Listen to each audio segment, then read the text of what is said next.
Sosial media ən çox həyatımızda ayrılmaz artıq bir şeyə çevrilib.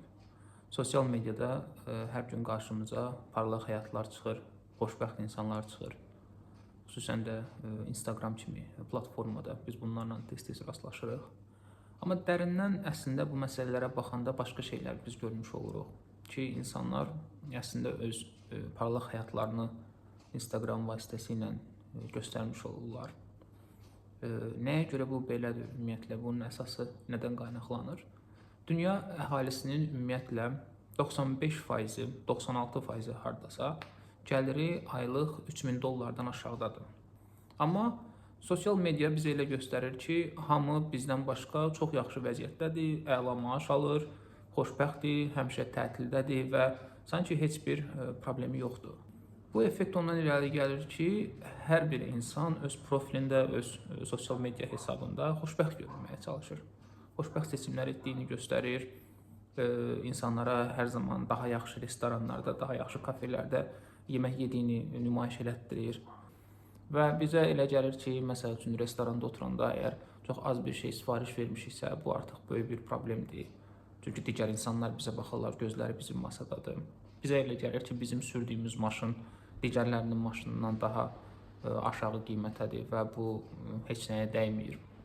Bizə elə gəlir ki, sanki digərləri daha yaxşı yaşayırlar, biz isə hədsiz kasıblıq həddindəyik. Təbii ki, bunun sosial media tərəfindən bizə daimə belə bir şeylər baskılanır və insanlar nə etməyə başlayırlar? Təbii ki, olan qalan pullarını da xərcləməyə başlayırlar, əgər pulları varsa. Pulları yoxdursa isə stresə düşürlər və get-gedə daha çətin vəziyyətlərlə qarşılaşırlar. İstər dostlar arasında, istər ailə məişət məsələlərində ciddi məyusluqlar gətirib çıxardır. Öz təcrübəmdə bir neçə insanla, onların həm sosial media profilini görmüşəm, həm də onlarla şəxsi olaraq danışmaq fürsətim olub və onların danışığından əslində özüm üçün bəzi, yəni öz analizlərimin əsasında bəzi qeydlər götürmüşəm. Qeydlərim nədən ibarətdir? Yəni əslində sosial mediada çox parlaq görünən insanlar həyatda olduqca ciddi çətinlikləri olan adamlardılar. Yəni onların da özlərinə uyğun qayğıları var, çətinlikləri var, problemləri var. Sadəcə bu o qədər onların belə Instagram profilində görsənmir ki, o qədər bu Instagram profili parlaqdır ki, yəni sanki biz burada iki fərqli dünyaya baxmış oluruq. Bir dünyada hər şey çox gözəldir, hamı əylənir, yeyir, içir, əladır. Digər dünyada isə qəmdir, kədərdir, qüssədir, çatışmazlıqdır. Ona görə də hətta nə qədər gəlir olsa belə o böyük bir qrupda, nə qədər yəni onun imkanları olsa belə bu xoşbəxtliyə səbəb olmur. Yəni xoşbəxtlik adlanan, yəni xoşbəxtlik əslində biraz da insanın razılığı mənasına gəlir. Yəni öz həyatından nə qədər razıdır mənasına gəlir. Yəni özünə bu sualı nə qədər verə bilir, o mənaya gəlir. Və baxanda görürük ki, nə müşahidə edirik? Bu insanlar xoşbəxt ola bilmirlər, daha çox problemlərlə qarşılaşırlar, ciddi komplekslər yaranmış olur eyni zamanda. Yəni nə geyinim, hara gedim, nə edeyim. Bu yaxınlarda hətta Türkiyədə bir restoran var idi. Bu əslində təcrübə daha əvvəllərdən var. Məsəl üçün bir sıra ölkələrdə insanlar hansısa bir restorana getməkdən ötürü ciddi növbələrə dayanırlar və fikirləşirlər ki, orada xüsusi bir konsept var, hər hansı bir yemək var və s. Amma bu restoranda nə baş verdi? Yəni gündəlik 10 müştəri qəbul edən bir konsept yaradıldı və insanın bir il ərzində, yəni hər gün müştəri qəbul edəcək qədər insan yazıldı növbəsinə. Nəyə görə? Çünki bu limit yaratdı, bir fərq yaratdı öz aləmində və digər insanları da bura cəlb etmiş oldu. Bütün bunlar insanlara sosial media tərəfindən, yəni başqalarının sanki həyatı daha yaxşıdır, mənimki isə bir o qədər də yaxşı deyilmiş kimi bir təəssürat yaradır, bir imic formalaşdırır. Amma bunların da kökündə nə dayanır? İqtisadi səbəblər dayanır. Yəni xoşbəxt olmayan insan artıq başqalarının həyatını daha parlaq görən insan daha çox xərcləmə eləməyə başlayır. Xərcləməsi də ya öz cibindən qazandığından xərcləyir, ya da ki, bunu kredit vasitəsilə həyata keçirdir və xərclədikcə sanki o dopamini, o xoşbəxtliyi almış olur başqalarından. Bunu aldıqca özünü biraz yaxşı hiss eləyir, müvəqqəti olaraq sanki bir dərmanmış kimi, bir keydici bir vasitəymiş kimi. və bunun da nəticəsində həmin insan özünü uzun müddətə belə deyək bir bataqlığa salır və bu bataqlıq daim ona tələb eləyir ki, o hansısa bir əşyalar alsın, harasa səyahət eləsin, hansı ki səyahətin hətta özü belə çox qəribə bir mövzudur. Çünki belə bir təəssürat yaranıb ki, insanlar səyahət eləməlidirlər. Hər yay və yaxud da hər 2 ay, 3 aydan bir harasa getmək lazımdır və bu artıq bir növ desək insanlar üçün bir ehtiyaca çevrilib. Onlar öz sosial media hesablarında bunu paylaşırlar, müxtəlif ölkələr, müxtəlif yerlər. Yəni kənarda sanki bir həyat gedir.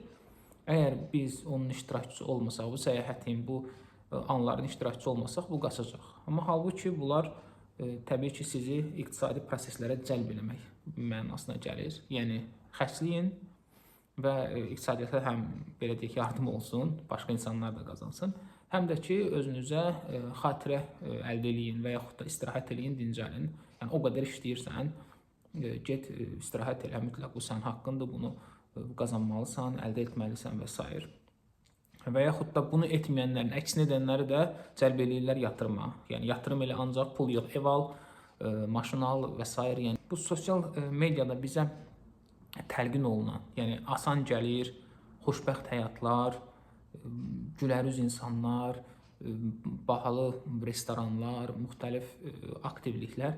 Yəni bunların hamısının arxasında böyük bir, mən deyərdim ki, böyük bir yalan dayanır. Bu yalan da nədir? Hamı özünü daha xoşbəxt, daha sağlam və daha gözəl göstərməyə çalışır.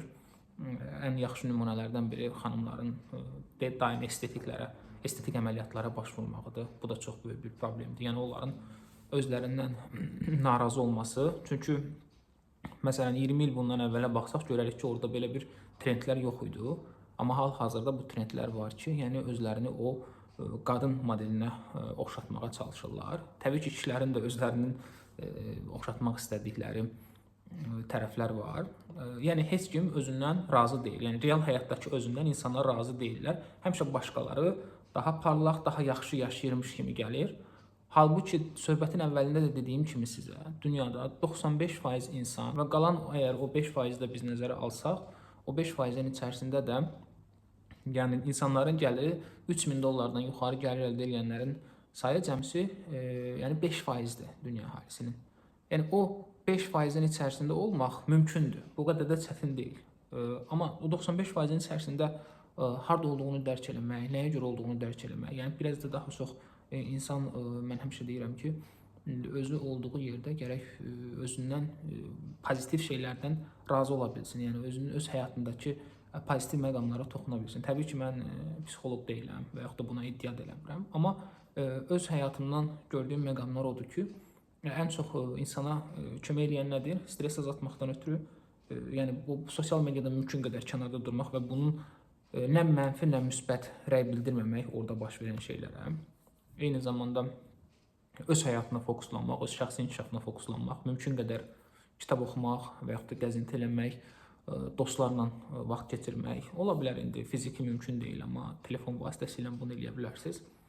Yəni bu kimi şeylərlə insan artıq öz reallığına, öz həyatına fokuslana bilər. Yoxsa başqalarının həyatına baxdıqca, onlara azarkeşlik etdikcə və yaxud da onlara nifrət etdikcə, çünki belə adamlar da var. Yəni bununla biz özümüzü ancaq o sosial medianın qurduğu yalancı bataqlığa çəkmiş olarıq. Həmişə də deyirlər ki, əvvəllər biz bir-birimizi görmürdük və əslində bir-birimizi görməyəndə bir-birimizi real həyatdakı obrazından daha çox dəyərləndirə bilirdik. Amma indi sosial media hesabları da olduğu üçün biz insanları sosial media hesabları üzərindən də dəyərləndirə bilirik və bunlar fərqli olurlar. Ona görə də mən özüm uzun illərdir ki, belə bir yalnız WhatsApp vasitəsilə əlaqə saxlayıram dost-tanışla və demək olar ki, bunlara müraciət eləmirəm bu sosial media hesablarına ki, kim neyinir, nə iş görür. Biz özümüzü narazı, belə deyək də, yetərsiz, biz özümüzü narazı, yetərsiz, uyğunsuz, bir qədər də bədbəxt hiss elədikcə, təbii ki, nə baş verir? Bizim xərcləmələrimiz artır. Əgər xərcləyə biliriksə, xərclərimiz yoxdursa da ki, əlbəttə özü yaşadığımız xoşbəxt anların dəyərini anlamamağa başlayırıq və bizdə daha çox stres əmələ gəlir. Ona görə də özümüzü müdafiə etməliyik. Yəni sosial mediada deyilənlərə, sosial mediada göstərilənlərə çox inanmaq, etibar etmək olmaz. Özümüz öz həyatımıza fokuslanıb və sosial medianın da digər vasitələri də köməkçi bir alətlər kimi istifadə etməliyik deyə düşünürəm.